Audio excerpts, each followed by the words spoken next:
Good afternoon, everyone. I'd like to welcome everyone to the Burke County Board of Commissioners special meeting held Tuesday, October 3rd here in Chambers, 2023 at 2:30 p.m. Madam Clerk, we have Commissioner Smith, Commissioner Burns, Vice Chair Britton, Commissioner Carswell, our County Finance Officer, our County Attorney, and our County Manager all in attendance, ma'am. I would remind everyone to please silence their mobile devices, and I would ask all speakers that come to the lectern to make sure the microphone is activated so those folks can be heard on the YouTube recording, please. Gentlemen, at this time, I will ask for approval of the agenda. You've had a chance to review the agenda. What is the pleasure of the board? Mr. Chairman, I move to approve the agenda as presented. Thank you, Commissioner Burns. All those in favor signify with the uplifted hand. Madam Clerk, that carries 5-0. That brings us to item number 3. We have 2 items for decision today, gentlemen. First, health resolution directing expenditure of opioid settlement funds for next one, presented by Katie Varnado, Human Services Planner. Katie, how are you?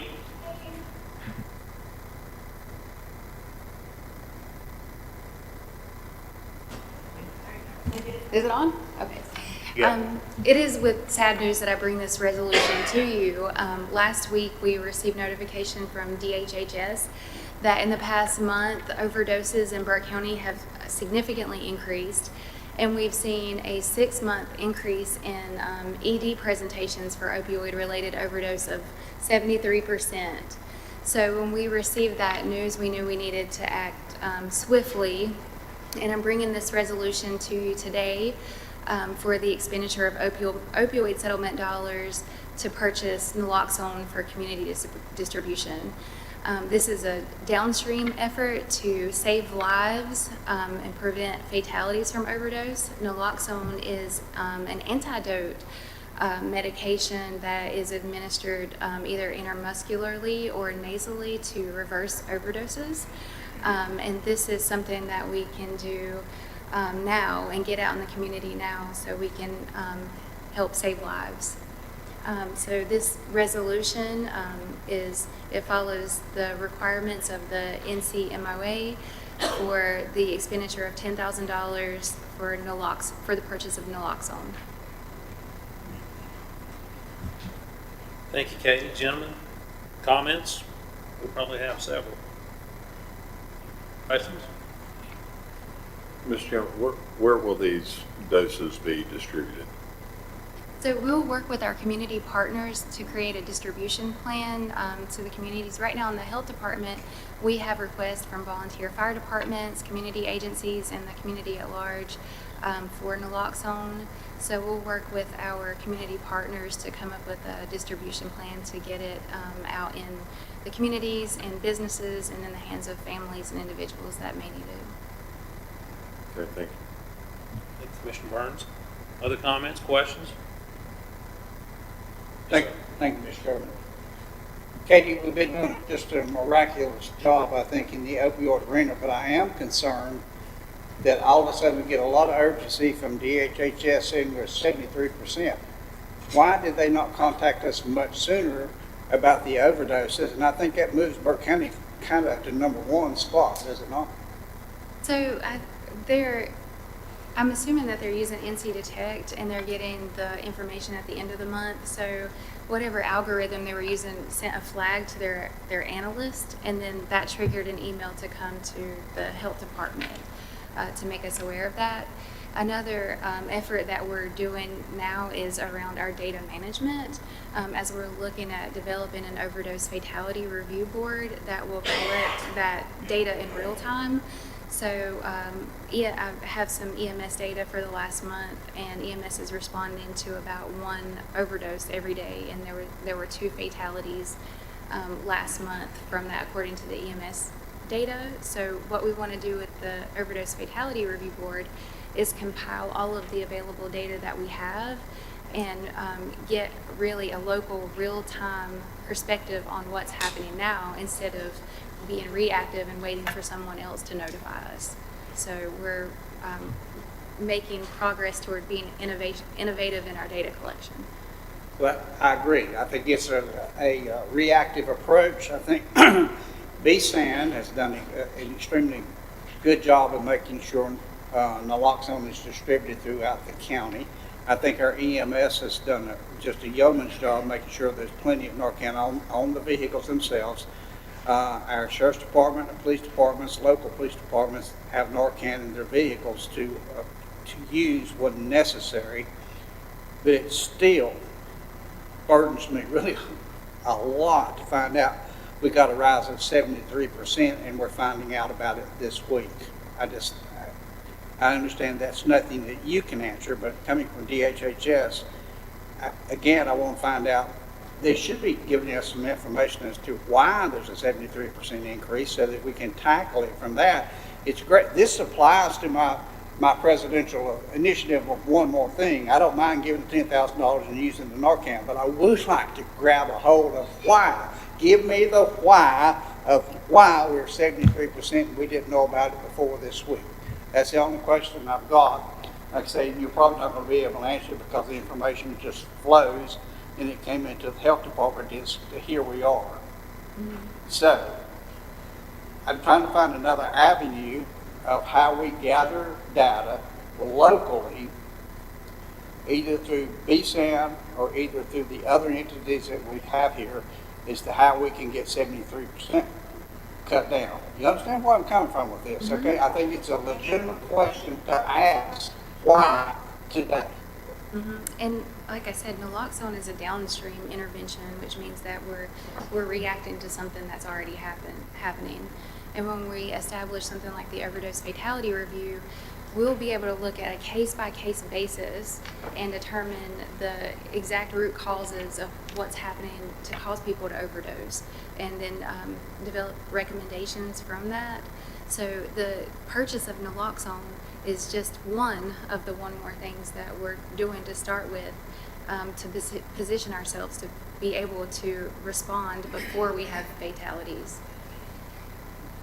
It just irks me that we come up with the presidential initiative from the association, and then we turn around and the president's own county has the problem. I mean, I want to solve the problem, obviously, and all 100 counties have the problem, but I really didn't think we'd be up to 73%. I'm going to stop, Mr. Chairman, that this will go nowhere, but I just want to make some points and get it into the public record that I am concerned how we got to 73% and we didn't know anything about it until recently. So that's my points for today. Mr. Chairman, I think maybe it would bring some clarity to the issue if we understood what 73% is. So 73% was the rate of increase of emergency department presentations for opioid-related overdose. But 73% of 10 is a whole lot different than 73% of 1,000, is what I'm getting at. So what constitutes 73% in terms of real numbers? It was from, and this is an approximation, I think the original number was 11, and then it went up to 17 or 20. But that is something that we will be able to track in real time through our overdose fatality review.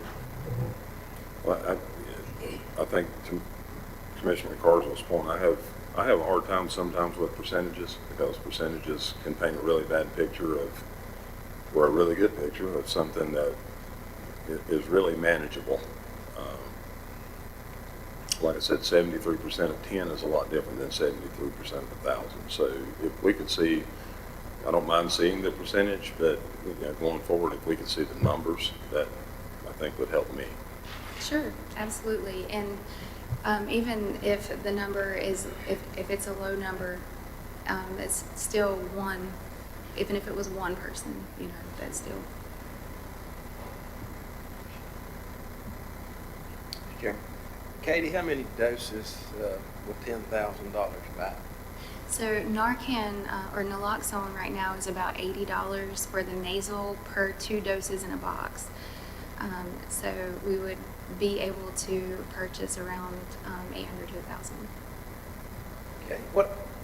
I know your number here is aimed at fatalities, but I think most of us realize that one fatality probably equals 10, 20, you tell me, overdoses that don't end in fatality. We know that one overdose, whether it's a fatality or not, equals about 5 hospital emergency department visits.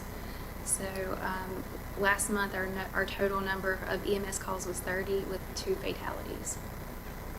So what happens with those folks that have an overdose but that do not die? What follow-up from a sheriff's department standpoint do we have to dig into where did that drug come from? Any idea? I'm gonna have to let the sheriff's department answer that one. I can speak from a public health perspective. We have, we're working with EMS and community paramedicine, so the community paramedic is able to respond to some of those and then link individuals to resources and treatment. From the sheriff's department perspective, I think I'll have to leave that one up to them to comment on that. I think most of us have probably heard the news lately where we're putting more and more teeth into laws that point toward those folks that actually distribute, or where did the drugs come from. Mr. Manager, maybe we could entertain a time with the sheriff to discuss better how to follow up on these cases and put something together to work from that perspective as well. Happy to. One other just hopeful predictive analytic that we're trying to put together, talked about it as recently as today, is extracting 911 emergency service dispatch data, mapping that out and seeing where our hotspots are, so that we could potentially, whether it's law enforcement or public health or what, but deploy our resources in a strategic way. Likely there's patterns about proximity and geographic location, neighborhoods, social demographic, social determinants, all those things. It's not an equal distribution, I'm sure. And so it won't take us long to do that. We want to be part of the solution, be part of the team. And I agree. Understanding all the aspects, including and specifically prevention of distribution, is a critical component. Mr. Chairman, one more thing, if I could. So when Narcan or Naloxone, whatever that word, when it's administered, do we know if it was administered to a non-drug user, or do we have separate numbers to talk about those doses that are administered to caregivers or deputies, or do they count in the 73% of? So does the 73% come from doses given, or where does that number come from? The 73% is the increase in the number of people that Overdose, whether they were a caregiver, a sheriff's deputy, or a drug user. Well, they were individuals that had overdosed from opioids and then gone to the emergency department. So that was specifically emergency department data of people that were coming in and being treated for opioid overdose. Okay, because I was kind of curious about that. If I'm not mistaken, and if there's media here, don't quote me on this, but I think there were a total of 4 doses issued at the sheriff's department last week for 2 different officers. I know that those officers were transported to the ER. So were they counted? I guess I'm trying to understand, how are they counted? Are they counted differently, or are they counted, does it all go into one pot? It's usually those metrics are pulled from billing codes. So if a person presented and was experiencing overdose symptoms, they would all be coded the same. So Okay. if there were officers involved in that or helping professionals, they would also be included in that number. Okay, thank you. We have a major problem about the analytics, as the county manager said. Where are we getting it from? Are we depending on the state to give it to us, or are we depending on ourselves to give it to us? Looks like we may be doing a better job ourselves if we're tracking data through 911 and other places to give us a little better advantage of trying to put a handle on the problem here at the house before we hear it from the state. That's bothered me for a long, long time. is hear the state come in with their numbers, hear somebody else come in with their numbers, and we probably know what our numbers are here. So it presents a problem, and I don't know how we address it, or do we want to address it here in the county first with trying to get new analytical data at home. Speak to it if you like. Well, I can tell you that we have it real time available. It is fluid. If someone requires any pre-hospitalization care, if they're going to the emergency room and they don't take themselves and they call 911 and they required EMS support, we have that. And you know, I'm envisioning a map again that kind of shows the proximity for where these come in, and then the conversation becomes, what do you do about it? Is it increased surveillance, law enforcement, prevention of distribution? Is it a more mobilized treatment, marketing, communication? You know, what do we do? Where do we deploy our resources? And I do think that, like you, Commissioner, I didn't know anything about this until I got the phone call last week either. And that's a product, as Katie said, of 30 days late information coming from the hospital to the state back to us. So trying to be more prospective with that, I think is critical. And there are models. I think the overdose task force is a critical component, but I think that the most important thing that we can all commit to and say out loud is, whether it's the public health department or the hospital or EMS or 911 or the county manager's office, that everybody openly and willingly and fluidly shares information in a way that gives us some indication of where we should be looking and to try to prevent it. I think that's the key, and I'm not sure that's what's happening around the state. I think we can do a better job of it here, and I think that we have the resources to do it. This is just a very rude awakening that we should be doing a better job of it. Ma'am, excuse me, what is the shelf life of the naloxone? How long does it last after we purchase it? I believe that it is about a year. About like going to CVS over here, isn't it? So Katie, were there any similar spikes across the state? Not that I'm aware, but I was only privy to the email about Burke County, so Okay. that's. I know it's new information, so maybe word of mouth hasn't gotten Yeah. around. This could be a pattern that it's not only us, but maybe other counties. I was just interested because, you know, we seem to be in a real areas, and Johnny and all of us know that, you know, this particular area in the foothills seems to be particularly prevalent for this. And so I was wondering if we had any similar data from surrounding counties. I'd just like to know that at some point, if they're seeing similar spikes. Gentlemen, any other questions or comments for Katie? And what's the pleasure of the board? Mr. Chairman, I make a motion to approve or adopt resolution number 2023-21. Thank you, Commissioner Burns. All those in favor signify with uplifted hand. Motion carried 5-0. Madam Clerk, Katie, thank you so much.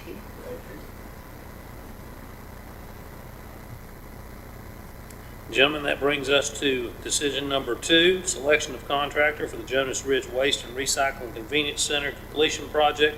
This will be presented by Brian Epley, our county manager, and Mark Delahunt, our general services director.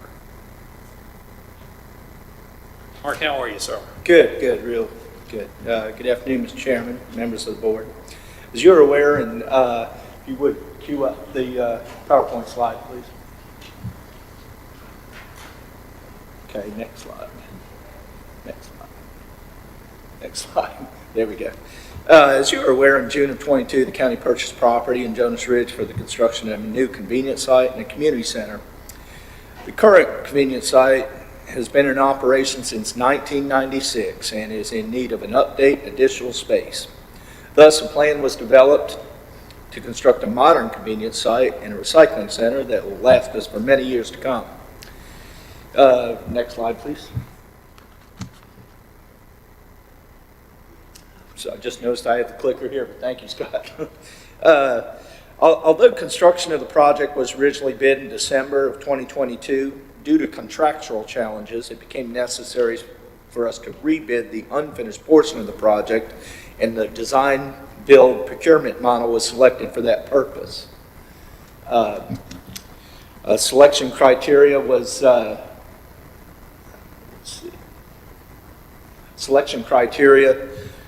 developed in an RFQ. An RFQ was advertised, and a team consisting of county staff was put together to select a qualified contractor to complete the project using the criteria listed on this slide. And this is the score sheets that came as a result of that. Of the three firms interviewed, although the scoring was very close, as you'll see, a company out of Hickory named Moss Marlowe scored the highest based on that criteria. And I've spoken to Moss and Marlowe since then and let them know that we would be requesting that the board provide approval of the county manager to enter into contract with them. Based on that conversation, they're ready to hit the ground running as soon as the contract is in place. In fact, they plan to begin the additional grading the very next day once the contract is in place. Moss and Marlowe is also, as you may know, the contractor for the East Burke site, which is going very well. Talked to them today regarding that as well, and they plan on digging footers today and pouring concrete, maybe even this week.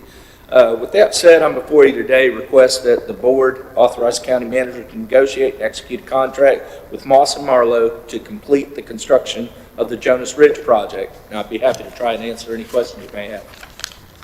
Thank you, Mark. One quick question. I know at one time we had said that project was initially about 50% complete. Is that still roughly where we stand? I didn't know there was going to have to be additional grading. I thought most of that was already done. So. I think the grading I spoke of is more or less a cleanup from the delay and the weather that we've had since the time that we closed it out temporarily. Go back one slide, Scott and Mark. To the I would say the project hasn't had movement since June the 28th. That's the day that the previous contractor vacated the property. So and to remobilize, it's going to be early October. So you're looking at a 90 to 100 day delay, and that's about where we are from the original completion target. We feel very confident, and this was the team that interviewed the three firms. That were scored, all were very meticulous in covering this proposed schedule. So we feel very confident that substantial completion no later than January 31 with a targeted soft opening. And when we say soft opening, that means everything's operational other than maybe asphalt in December. So all that being said, I think at least 50% of the project is complete. McGill and Associates, who was the original design firm, has updated that project completion design scope. Moss Marlowe's been privileged to that, and we feel good about this calendar this timeline. So you're very optimistic about the weather. Moss and Marlowe, that came up in the discussions about the weather. I assumed it did, and that's why they had to have some bit of a factor in there, knowing the conditions that go on up at Jonas Ridge. There's a lot of advantages to Moss and Marlowe being the East Burke contractor already. Much of the purchases that were made for that building, the building at the Jonas Ridge site is identical. So a lot of the red tape is selecting whether it be color or this, that, and the other is going to be identical. And they get a really leg up as far as time goes. Gentlemen, questions? Sorry about that. Comments? Where do we stand at on, tell me how much money we had already paid, how much money we were going to pay, and now how much money are we going to pay to finish up? Let's see, I have some notes Total on that. project cost, Johnny, was about $1.6 million. 1.3 of that was for construction. There's about 800 of that left. Remaining, yeah. So the point of today is the next step in this design build methodology procurement model will be to negotiate a GMP, a guaranteed maximum price. And we wish to advance that with original already appropriated dollars. If that guaranteed maximum price can't be negotiated within that, but it's at a reasonable number, we'll have to come back and ask for an additional appropriation. We're hopeful that that isn't the case, but I would remind you, there were only 2 bidders last fall. The awarding contract was 1.6, the next lowest was 1.9, so it was a $300,000 difference on a $1.6 million project. So that should have been a red flag, I think, to us. That likely was too low of a bid. And you have to factor in order to hit our timeline, there may be overtime and there's remobilization cost. So we're eager to get started. We think that we are in a good spot to re-engage with existing appropriations. But if the GMP goes over the $800,000 that's left, we will have to circle back and ask for more. Questions? So Brian, does that mean if the project goes over budget, you'll come back to this board for approval to go forward? Is that That's right. Yes. And I would, again, point out that there was a pretty significant variance between bidder 1 and bidder 2 in the first one, and we are picking up somebody else's work, and we are remobilizing very quickly with a condensed timeline. So we're going to manage that the very best way we can. I simply say all that to say there's enough to get started, and we're hopeful that that will be sufficient for project completion, but we don't know that to be 100% accurate at this point. Do you think we'll have those numbers by our regular meeting? I do. Gentlemen, any other questions, comments? I just want to say on behalf of the board, Brian, staff, Mark, all of you, going back and get this with the snafu that happened. We appreciate y'all expediting this project and keeping it on the rails, because this could be a significant cost increase if this were delayed a year. So I don't know where we'd stand, so on behalf of the board, thank you for expediting this process to keep us on track. Gentlemen, what's the pleasure of the board? Chairman, I move to authorize county manager to negotiate and execute a contract for design build services with Moss Marlowe Building Company Incorporated for completion of the Jonas Ridge Waste and Recycle Convenience Center, subject to review and revision by the county attorney.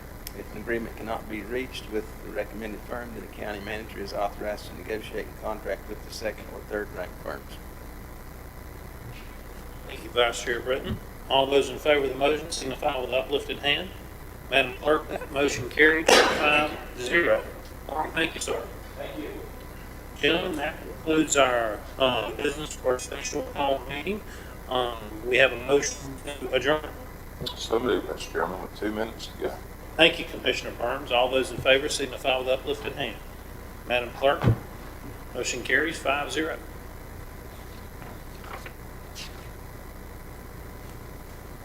You're right, we got 2 minutes.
like to welcome everyone to the Burke County Board of Commissioners regular meeting held here Tuesday, October 3rd, 2023 at 3 p.m. When I say regular meeting, that meant to be pre-agenda meeting, Madam Clerk, so I do want to correct that. I'd like to welcome everyone this morning, or this afternoon, I should say. We have in attendance Commissioner Smith, Commissioner Burns, Vice Chair Britton, Commissioner Carswell, our county finance officer, our county attorney, and our county manager, Madam Clerk. I'd like to remind once again everyone to silence their mobile devices, and if you do come to the lectern to speak, please make sure the microphone is activated so it can be heard on our YouTube recording. Gentlemen, at this time, I don't see Dr. Welsh. At this time, you've had an opportunity to review the agenda. What's the pleasure of the board? Mr. Chairman, it is my pleasure to make a motion to approve the agenda as presented. Thank you, Commissioner Burns. All those in favor signify with uplifted hand. Madam Clerk, that carries 5-0. That brings us to item number 3, presentations, Pets of the Month, presented by friend Caitlin Sotomayor, Animal Service Director. How are you? I'm good. I hope you guys are doing well. So for Animal or Pet of the Month, we will be doing like we do every month. We'll be presenting a cat and a dog and also updating on some events that we have going on at Animal Services. Thank you. Comments, gentlemen? And without objection, this item will remain on the agenda. That brings us to item number 2, proclamation for National Animal Shelter Appreciation Week. Caitlin? Yes, so November 5th through the 11th is nationally recognized as Animal Shelter Appreciation Week this year. The Humane Society of the United States founded National Animal Shelter Appreciation Week in 1996 to promote the role of animal shelters in communities across the country. This proclamation is to acknowledge Burke County Animal Services and all shelters, rescues, volunteers, and others who work to bridge the gap to adoption for unwanted animals, to help keep pets with their people, to advocate for animal rights, and to offer education on responsible pet ownership. We hope you will join us and declare this proclamation recognizing November 5th through the 11th as National Animal Shelter Appreciation Week. Thank you, Caitlin. Gentlemen, questions, comments? Great job. Thank you. Gentlemen, without objection, this item will remain on the agenda. This brings us to item number 3, projects, events, update, presented by our friend Alex Roney, Assistant HR Director. Alex, how are you, sir? Doing good, sir. Members of the board, on October 17th, I'll be presenting some brief updates on some upcoming and ongoing HR initiatives and projects. These include our pay and classification study, which we are currently in the process with Baker Tilly on, the county safety committee and some risk management updates, and some updates to our New Heart orientation, hopefully going back to in-person at the start of the year, of course, COVID and those kind of things permitting. I also want to dive a little bit deeper on the 17th into our newly created Health and Wellness Committee, biometric screenings, and our upcoming Fall Health and Wellness event. Just a reminder that the Health and Wellness event will be held at Foothills Higher Education Center on October 24th and 25th. It'll be from 10 a.m. to 3 p.m. and it'll be open to all staff. We're looking forward to a highly successful event. I can give you the update that we have sent out the signups as of today to all staff. We already have just about a third of all staff at the county signed up to come. So we're looking forward to that, and I look forward to presenting the updates to you in a couple weeks.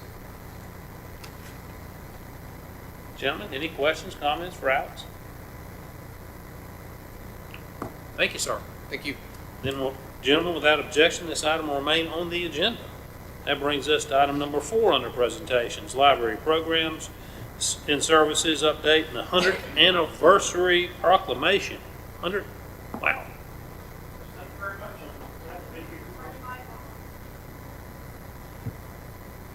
Hit it one more time, Jim.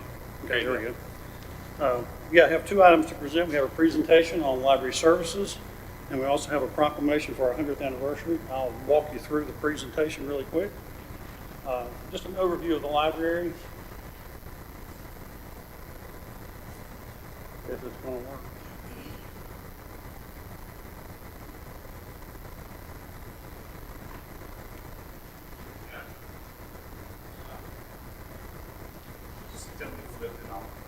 Sorry? Okay, go ahead. I'll keep trying.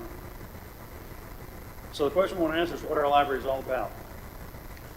And what we're here for is to make people's lives better, to try to improve folks' lives through reading, learning, connecting, and creating. We have two organizations that support us financially outside of what we get from our regular funding sources. That's the Library Foundation of Burke County and the Friends of the Burke County Public Library. And each year, these two groups provide over $100,000 of extra support for our libraries. That's very helpful when we're doing extra programming and collections.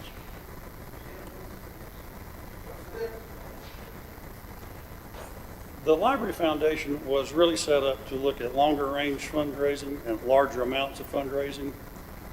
Their primary purpose is to fund library programs and collections.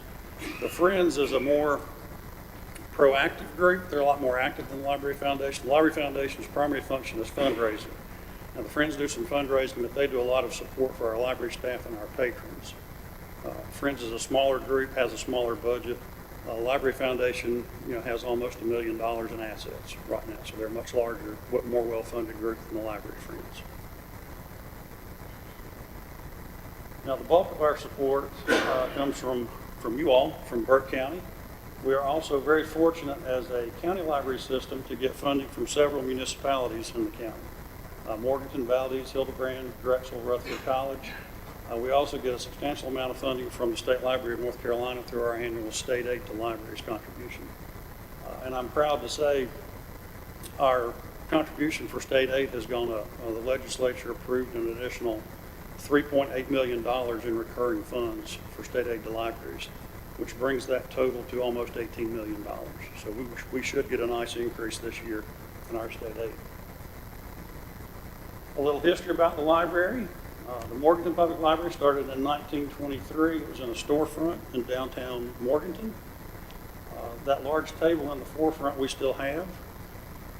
I don't think we have any of the books, which is probably not a bad thing since they're kind of old at this point. The library was a donation from the Kistler family. We can go to the next slide. This is the house that was on the current site of the Morganton Public Library. This was Rose Villa. Kistlers purchased that, raised the house, and now we are in our current building. That building was constructed in 1935, and we are celebrating our centennial this year, 2023. The actual date of that is November 2nd. We'll be having an open house on November 5th. We hope everyone will come and attend that. The building has been expanded twice, once in 1958 and again in 1980. And we did an interior and exterior renovation in 2000. Next we'll go to our Valdez Public Library. Again, started in a storefront in downtown Valdez in 1944. That's the architect's rendering of the original building at Valdez. And I don't know if you can see it on the caption, but the original cost was estimated at $25,000. I'm sure we all wish we could get back to some prices like that on construction. This library was expanded in 1988 and again most recently in 2019. It's now at 9,000 square feet, and that addition has really been helpful to us. People really appreciate it. The last library that was added to our system was in 1997, and this was the Hildebrand Library. And for many years we were in the basement of the Hildebrand Eichard Community Center. We were the only library in the state of North Carolina, maybe in the United States, that had its own swimming pool. We were happy to give that up. When we moved to our temporary site in 2015, a couple hundred yards up the road, as we waited for the completion of a brand new building that was right behind our temporary site, the Library Senior Center. And we have about 7,500 square feet in that building dedicated to the library. Some of the services that we offer, of course, information services, traditional reference assistance. We offer that in person, on the phone, by email. We have a number of online databases that if you have a library card are free for you to use. And when we say free, it's not really free. Somebody's paid for it. The legislature paid for this. It's about $2 million a year to pay for these databases. They're available statewide. If we had to buy those locally, we couldn't afford it. So we're very fortunate that the state pays for those for us and our library users. Circulation services, come and get your library card. Once you have that, there's a whole world of resources opened up to you. One is our online catalog, as we are a member of the NC Cardinal Library Consortium. And there's lots of things available for you through NC Cardinal. mainly through our resource sharing. There are over 60 public libraries in North Carolina that are a member of NC Cardinal. We're one of them. We have a shared catalog, and just like you can borrow items from the Morganton Valleys or C.B. Hildebrand Library, you can borrow items from any of the member Cardinal libraries.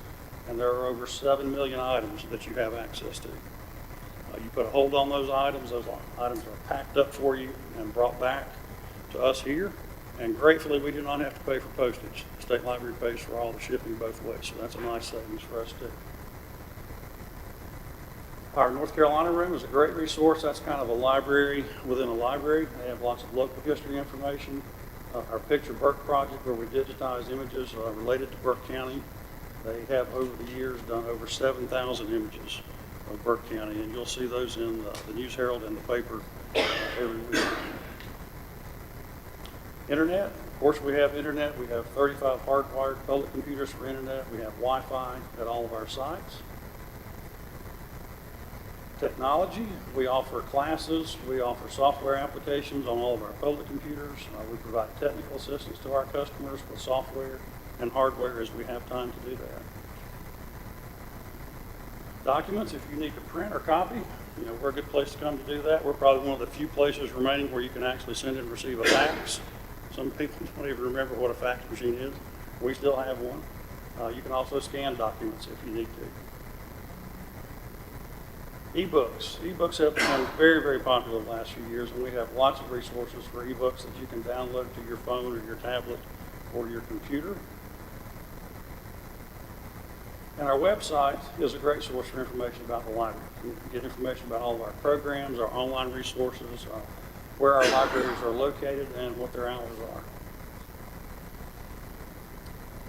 are. We have lots of collections at the library, and I want to show you a few of those. We have books for adults, fiction and nonfiction. New adults, this is a new category that we have just started. This is for folks, college-age folks. It's kind of in between our adult and our young adult collections.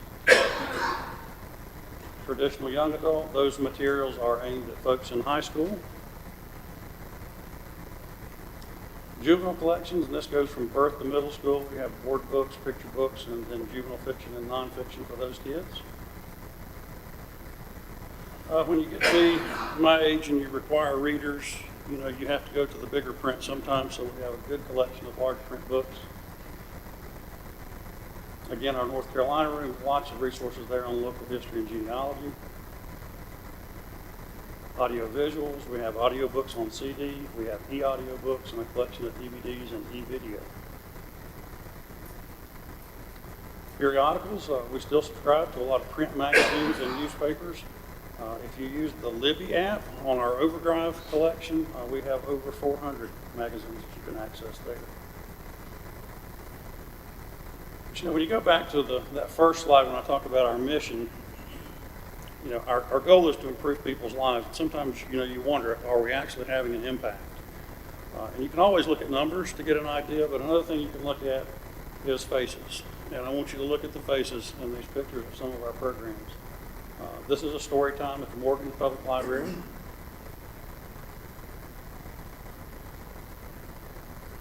This is a young adult summer reading kickoff program on the front lawn at Morganton. We have lots and lots of kids that participate in our summer reading programs. Fire trucks. We bring fire trucks every year. Fire trucks are always popular, and we've got a young firefighter right here getting his gear on. We like to celebrate the diversity in Burke County with our Taste of Culture program. And we're more than just books. We do lots of different things at the library. We've gone hiking, we do scuba diving, we've done rock climbing. Those might be two faces you don't want to see. I'm not sure what their expressions are as they're climbing that rock wall. Lots of STEM activities for kids. That's very important to us that we encourage kids to get involved in STEM. That one's at Morganton, I think another one there at Hildebrand. Again, they do lots of different things, problem solving, engineering, all kinds of science and math. Gets a little messy sometimes, but that's okay. As long as they're having fun and learning, that's great. For many years now, we've done the Black History Celebration at the Morganton Public Library. And again, you don't see faces here, but I wanted you to see the number of people that attend. We usually have 150 to 175 folks, and we've just about outgrown our ability to host that program. But that's a nice event that people love to attend every year. Outdoor music is very popular, and by far the most popular outdoor music we've done over the years has been having the ASU Steel Drum Band come to Morganton Public Library. We program off-site. This is a program, a craft program during the summer we had at Catawba Meadows. Arts are a very important component of our programming. And this young lady, I think, did quite a nice job with her painting there. Animal programs. If you bring animals to the library, I guarantee you, you're going to have a huge crowd. You don't see any animals here, but what they're looking at, I think, is a 14-foot Burmese python snake stretched across the width of the library. It's a Snakes Alive program, and we always make sure he counts in and out what he brings and takes home. Authors, again, we've had some best-selling authors come, Sharon McCrum, Beth Revis, and Susan Harlan. The staff at the library feels it's very important to give back to the community. Every year during the holidays, they do a Bumble Tree project, and the Bumble is the character in Rudolph the Red-Nosed Reindeer. And you come in and you pick a Bumble ornament off the tree, and you buy items that are needed by the residents of area care centers. Typically, we collect over 100 bags for that program. Our Library Foundation is active too. They sponsor 4 Little Free Libraries across the county. They also sponsored, along with the Burke Women's Fund, a story walk over at Catawba Meadows. Each year, we offer over 1,300 programs with an average attendance of 26,000. So our staff is very active doing programming, and that's an example of our monthly programming calendar that you can see on the left. That's the end of the presentation. I'd be happy to answer any questions or listen to any comments. Thank you, Jim. Great presentation. Gentlemen, comments, questions? Jim, one question, you had a slide there that talked about North Carolina Live, I believe it was, in the database. How does that differ from Google or internet? The big difference is these commercial databases have professional staff that curate the resources on there. You know, when you do a Google search, nobody has curated your results. You don't know what you're going to get, who it comes from, what the credibility or authority of those resources is. And that's different on NC Live. Those resources have all been vetted. So you can count on them being a credible, good source to use. A lot of those resources are full text books, magazines, and like I said, they've been vetted. And I would say that's the biggest difference between NC Live and Google. I do use Google though, so. Gentlemen, other questions? Jim, what do you, as far as, because I saw the 26,000 number up there, so not only this library, but historically, how do we compare as far as foot traffic now versus in the past? And is it something that, and then I mean, as far as nationwide trends, do we see those numbers trending down, or are you becoming less relevant or more relevant? It just, I think, you know, when computers and electronics came along, especially the internet, a lot of people thought libraries would just kind of go away, and that certainly has not happened. Anymore, though, when we look at our numbers, we kind of have to look pre-COVID and after COVID. Obviously, during COVID, numbers went way down. Our numbers are going back up. We have not recouped where we were before COVID, but we're getting there. You know, our door count is down, but our circulation is up even before COVID. We had a collection use this year of over 252,000. You know, library usage across the country is up after COVID. There have been some times when, you know, it's been on a downward trend. Typically, though, when the economy is bad, we get used more. But the numbers that we had, that 252,000, we haven't seen numbers like that in 15 years. So I feel very good about that, that there is a lot of demand for library services. And I think one of the reasons for that with us is the programming. You know, we're not just about books, and I'm not saying books aren't important, they are, because we're all about wanting people to read. But the programs bring people into the library, and libraries are becoming more of a community center than just a place to come and check out books. And we have worked very hard to fulfill that role here. And again, anything that we can do to improve people's lives, that's what we're all about.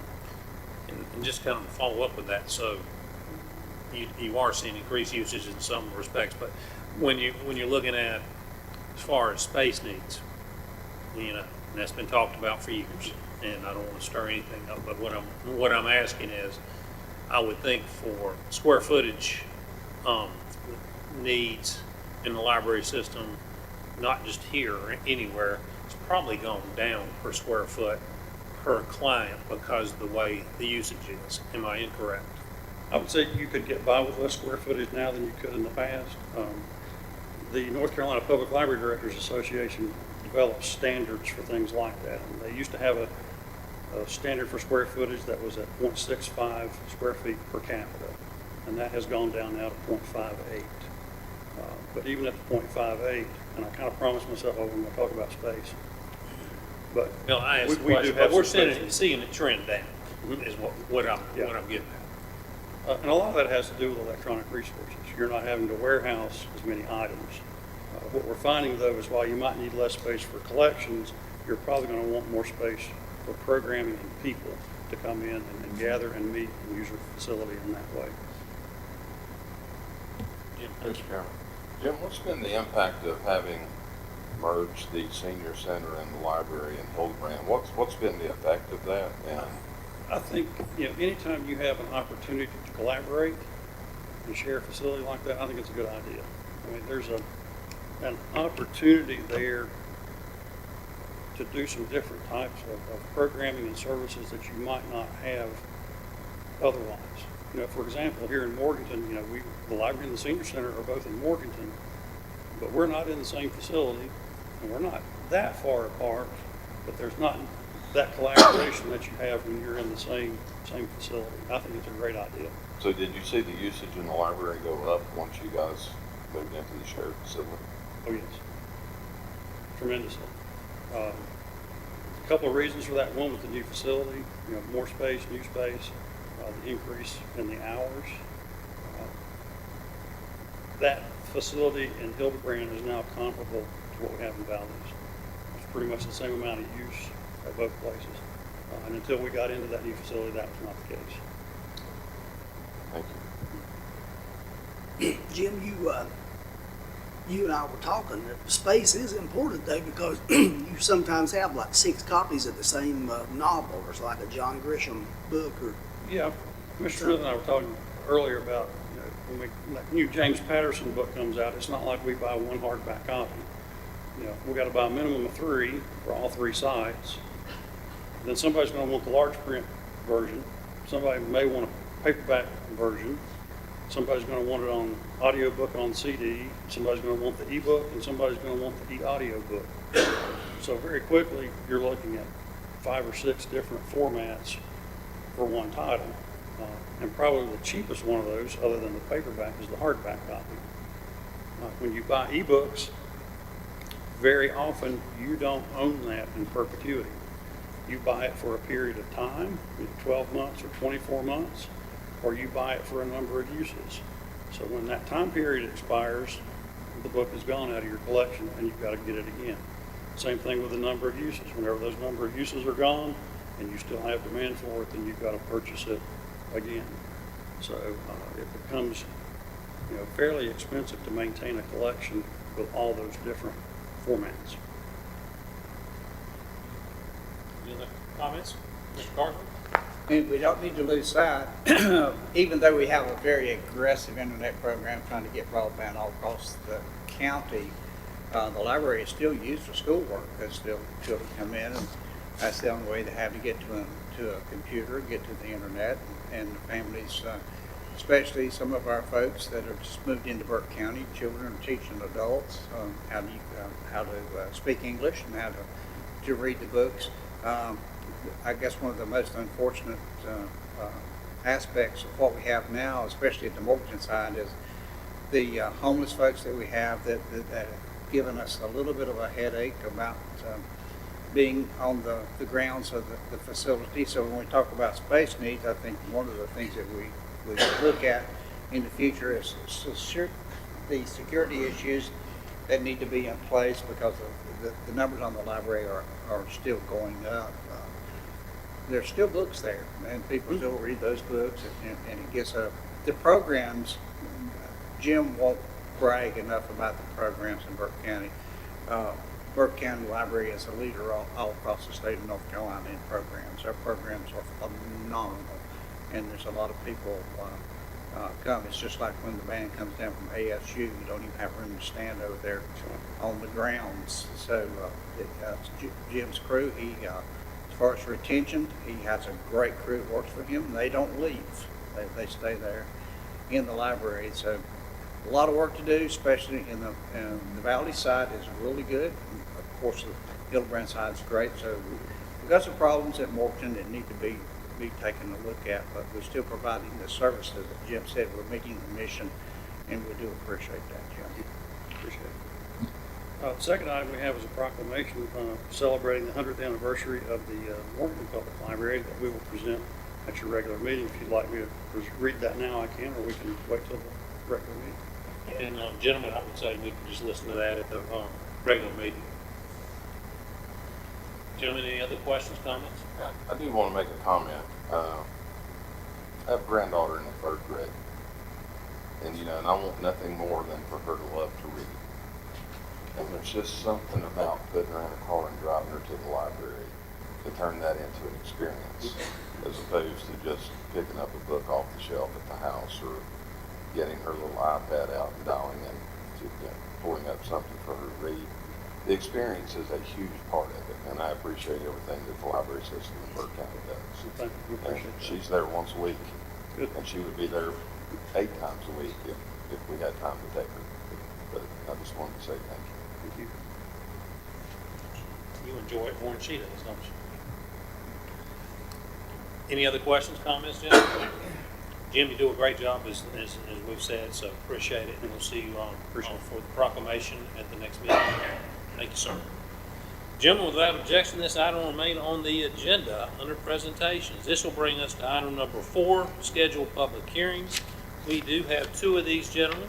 The first being a request to name road off Burkline Avenue and public hearing. This will be presented by our IT director, Scott Black.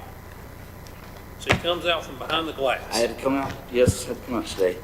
All right, so the first one here is a request to name a private road off Burkmont Avenue, and Gabe's going to put the map up there. So back in July, we were contacted by Mark Cox. He was talking to the planning department. He was interested in developing this, the one up here. It's got Magnolia Place on it. And while looking at that, we realized that this road, can you scroll it up a little bit? Zoom out. Sorry. Where it connects to Burkline Avenue, keep scrolling up a little bit, okay? Page. Sorry. Zoom it out to the whole page. Where it connects to Burkline Avenue, the 2 addresses are 1236 and 1240. There's a house there named 1230. We didn't have any more addresses to give. And the workaround that had been done in the past was to put a unit number at the end of the other 2 addresses that are out there. So they had 1238 B and 1238C. And, if there's going to be future development out there, we can't keep giving that. This is going to cause further problems. So we sent letters out to all the property owners on the road, asked them to suggest proposed names, and got those back. So we got 2 votes for Pollard Drive, 1 vote for Magnolia Place, and 1 vote for Wild Daisy Way, all of which are acceptable road names, not duplicated. And so just to have the public hearing and then for y'all to pick a road name. Gentlemen? Questions, comments?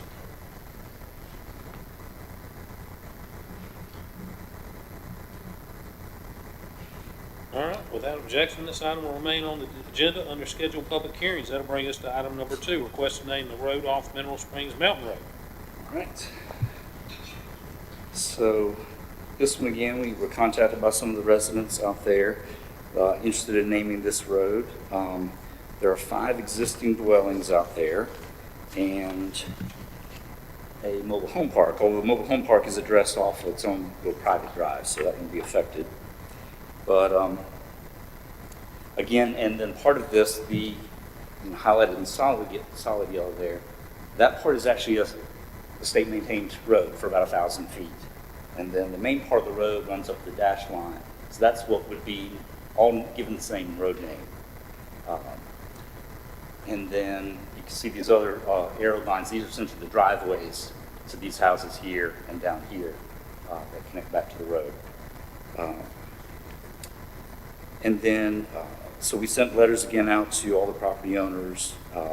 We initially, within the 10 days that were requested, we received 2 responses back proposing Galileo Road. And then later, after the date we got in, one more letter requesting Briar Creek Road from Mr. Goodman here. He owns this property with a house on it, and then this vacant tract and that vacant tract there. 2 more letters came in from these properties proposing Galileo Road. Although these 2 addresses wouldn't be affected, they actually access directly on Mineral Springs Mountain Road. But we asked them because their property doesn't block the proposed road. So that's theirs. Gentlemen, questions, comments? So I noticed at the top of the map there was 2, so there's a total of 4 for Galileo Road. Total of 4 for Galileo. Galileo. And then 3 here. No response from this property owner here. So when we bring this up at our meeting, what name are we giving it a name, or are you going to make a recommendation on the name? I mean, the majority votes we've had has been Galileo Road. Both names are perfectly acceptable. So what you'll be presenting is to rename it. Yeah, to name that. Now, this one is a little different because there is existing SR Road. There has to be the resolution to go to the Board of Transportation for them to officially change the road. I talked to the DOT. That's basically just a process that they go through. So we'll send that off to them. Board of Transportation will approve that. That'll change it. I just want to make sure it wasn't something we were going to need to make a choice on when we come back. Well, essentially, it is like the other one. You had the 3 options, 2 votes for one name. I mean, ultimately, we make the decision. I mean, we can name it Randy Burns, right? Yeah. I'll have to check, make sure. But you have to keep it up. No, Um, I have a road to keep up already.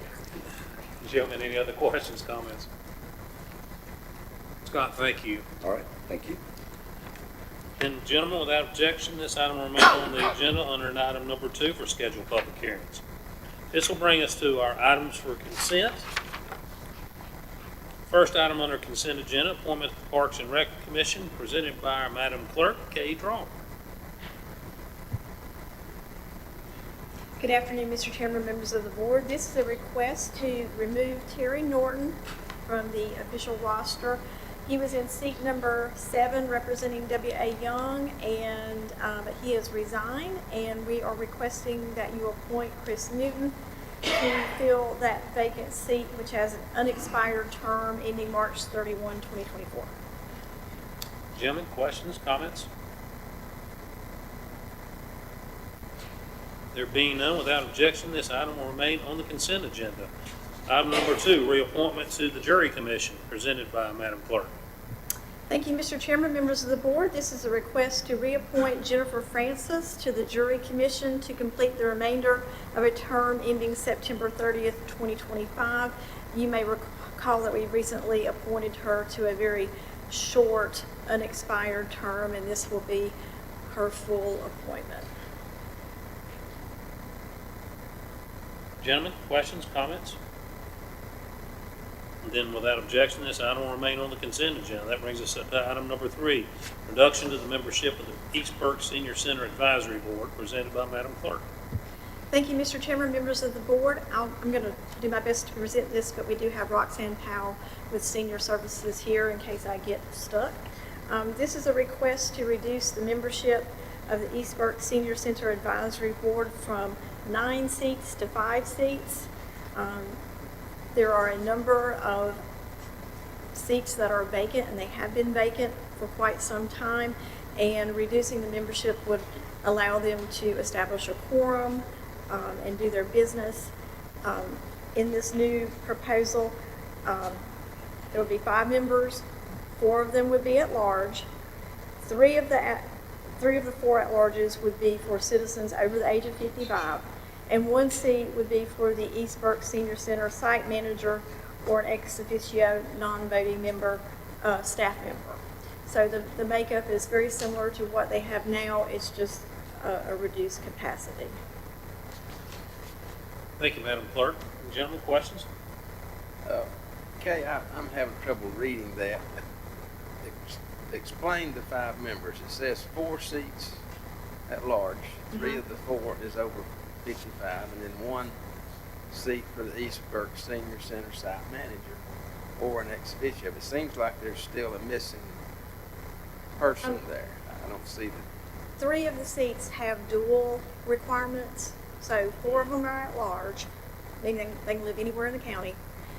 3 of those 4 at large are at large, and you got to be 55 years or older.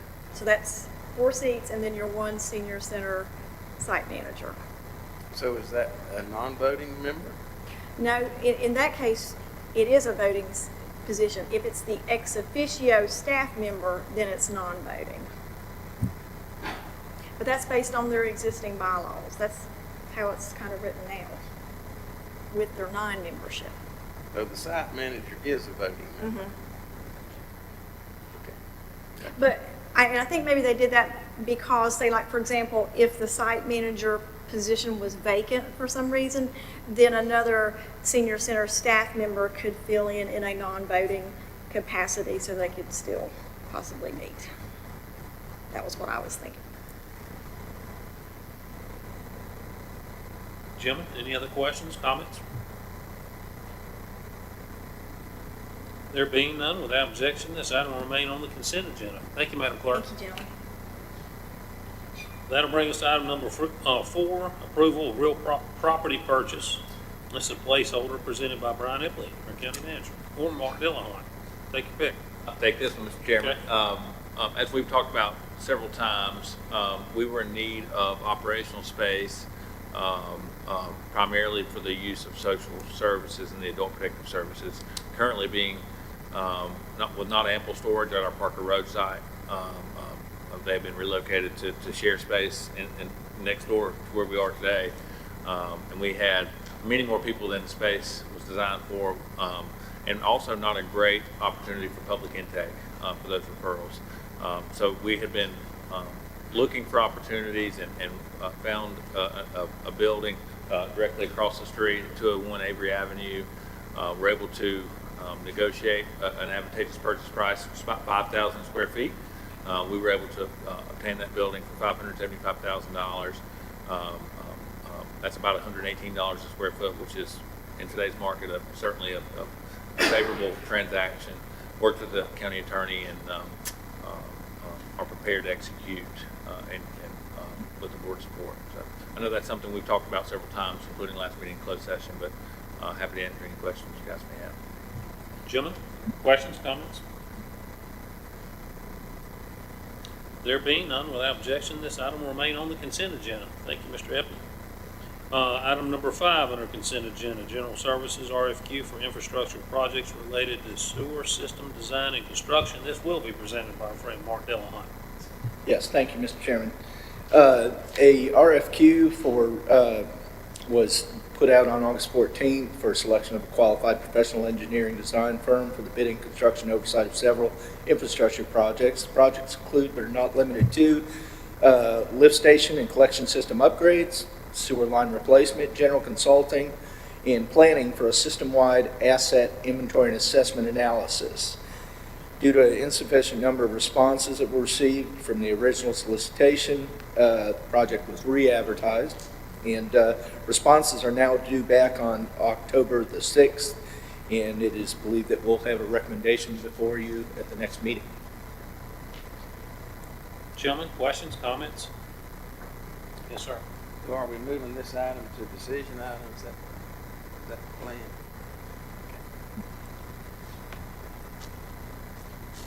So then without objection, this item will be moved to the decision item. Yes, sir. Thank you. Thank you, Mark. Mr. Chairman, excuse me, do we Do we have any need to move that item before that to decision item, or is it okay? Mr. Attorney, is it okay where it is? The land transaction item? It would be better in decision.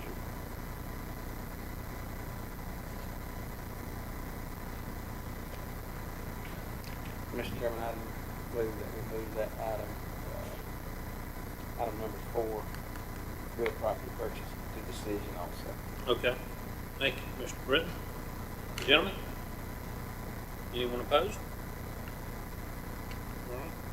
Let's move that to items for decision.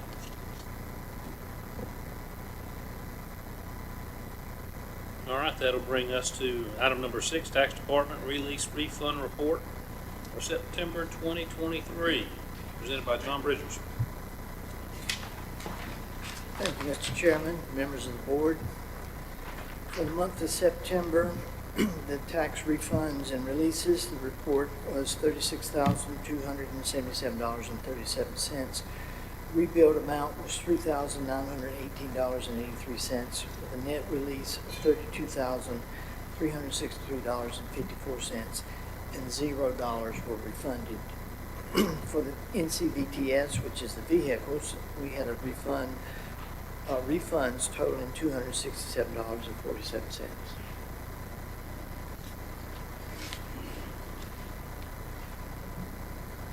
Gentlemen, comments, questions?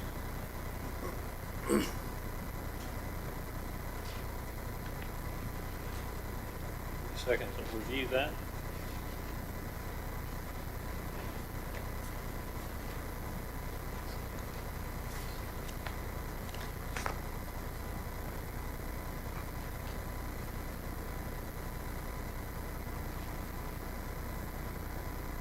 Then without objection, this item will remain on the consent agenda. Gentlemen, bring us to item number 7, tax collection report for September 2023.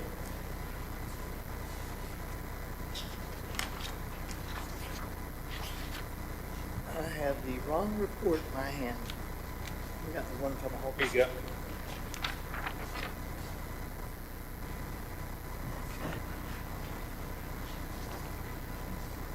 For the month of September, property tax, we collected year-to-date $35,448,536.48, which is 67.27% of the budget amount, leaving a balance to collect of $17,251,140.52.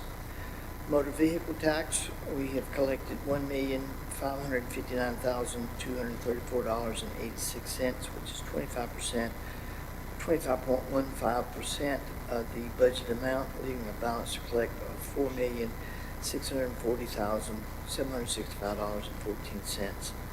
For current year taxes, we have collected $37,671.34, which is 62.83% of the budget, leaving a balance to collect of $21,891,905.66. For delinquent taxes, we have collected since for year-to-date $274,326.36, which is 39.19% of the budget, leaving a balance to collect of $425,673.64. Late list penalty, we have collected $84,527.43, which is 25.71% of the budget amount, leaving a balance to collect of $244,427.57.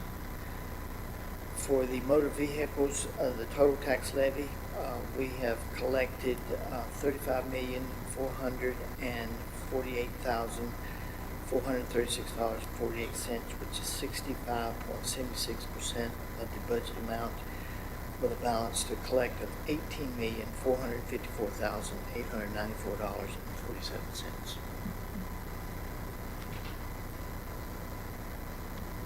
Thank you, John. Gentlemen, questions, comments? John, my apologies, going back to the release refund report. What is the status correction? That is when the situs is where it is. So usually it's in the wrong fire district, and so that's a correction from getting it taken out of the one it was actually in to the one that it really should be. Most of the time, that's automobiles. If the Department of Revenue or Motor Vehicles, DMV, doesn't know where somebody's located, they will automatically default it to the most expensive one in the county, which happens to be Morganton. And so then they can, oh, I don't owe that, and it's in whatever fire district, and so we take it out of that and put it in the right one. Thank you. Jim, any other questions, comments? Thank you, John. Without objection, this item will remain on the consent agenda. Brings us to item number 8, Veteran Services. Resolution in support of Operation Greenlight. This will be presented by Roxanne Powell, our Senior Services Director. How are you? I'm good, thank you. Thank you, Commissioner, and for the opportunity to present today on Operation Greenlight. Our Veterans Officer, Molly Eller, is out of town today on training, but she is very excited to bring this event back for a second time. Operation Greenlight is an opportunity for our county to bring awareness and show our support for our local veterans. For 1 week in November, that includes Veterans Day, we would like to join other counties across the state of North Carolina and illuminate as many Burke County-owned buildings as we can with green lights, the same as we did last year. We've spoke with General Services. They're supportive of the proposal, and they are available to help us with installations again. Additionally, we'd also like to extend an invitation to the whole community to encourage their participation as well. And we have press releases and social media advertisements ready to roll to help spread the word. So with asking today for the Board of Commissioners to adopt the attached resolution and declare November 6th through November 12th as a time that we are going to recognize our Burke County veterans with the Operation Greenlight project. Gentlemen, what? Mr. Chairman, just a personal preference, I would like to see that move to action so we can actually make the motion and approve that as, I know it's probably neither here nor there, but I'd like to see it be an action item. Madam Clerk?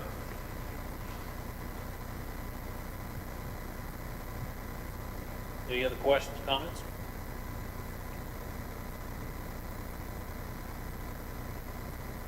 Okay, thank you. All right, thank you. And gentlemen, that has been moved to items for decision, so that will move us to item number 9, Western Piedmont Community College proclamation of National Apprenticeship Week. And it was going to be presented by our friend Dr. Welch, but I think he got sidetracked. Yes, I think Dr. Welch is busy with state accreditation, perhaps, and so I will do my best to substitute for him. This proclamation in your packet declares or proclaims November 13th to the 19th as Apprenticeship Week, and it encourages all citizens, businesses, educational institutions, and community organizations to join in celebrating apprenticeship programs and their positive impact on our county. Gentlemen, questions, comments? Did a great job with substitution. Thank you. Thank you, Madam Clerk. You're welcome. And without objection, this item will remain on the consent agenda. So this will bring us to Section 6, items for decision. There is one item for decision, Finance Project Unix Bid Award. It's a placeholder presented by Jessica Whitesides, our Senior Fiscal Analyst. How are you? I'm great. How y'all are? Great. So the county is now prepared to receive bids for the water sewer lines that will be installed at Unix Packaging. Unix Packaging is a 500,000 square foot facility at the Burke Business Park. So we received 2 grants to fund, one, the water and the sewer side, and this is a collaborative effort through Burke Development. So hopefully the bids will be received and opened by October 6th, so Friday. And then come October 17th, BNG with West Consultants will be here with me to present what we received. Questions, comments for Jessica? Thank you, Jessica. Thank you. Gentlemen, without objection, this item will remain on items for decision.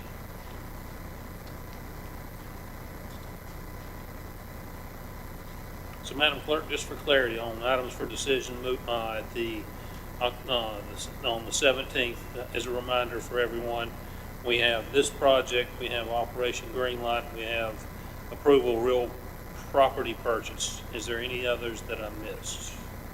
The RFQ. Oh, the RFQ, I'm sorry. There'll be 4 items for decision, just for clarity, gentlemen, and for Madam Clerks.